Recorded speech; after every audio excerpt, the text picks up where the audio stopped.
There's no arguing that one of the greatest things we can do for one another is to pray for one another.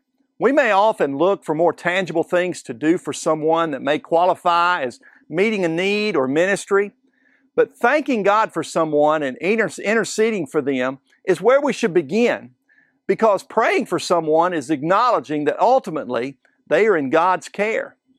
The Apostle Paul teaches us much about this just through his example. In Romans chapter 1, verse 9 and 10, Paul says to the Roman church, God, whom I serve with my whole heart, is preaching the gospel of His Son, is my witness how constantly I remember you in my prayers at all times. Paul saw the need to be in constant prayer for these believers.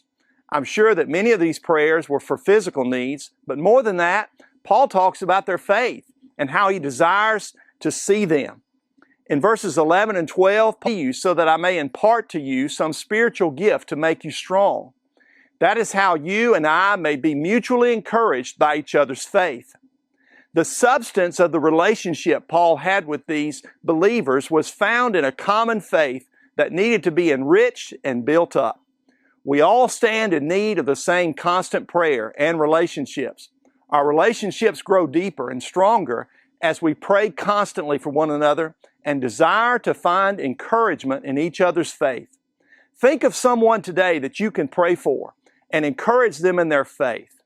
Change begins in you. The Change Begins in You is brought to you in part by Piggly Wiggly of Collinsville, Patrick Allen Companies, Mitchell Tire and Wrecker in Collinsville, and Mowdy Cabinetry.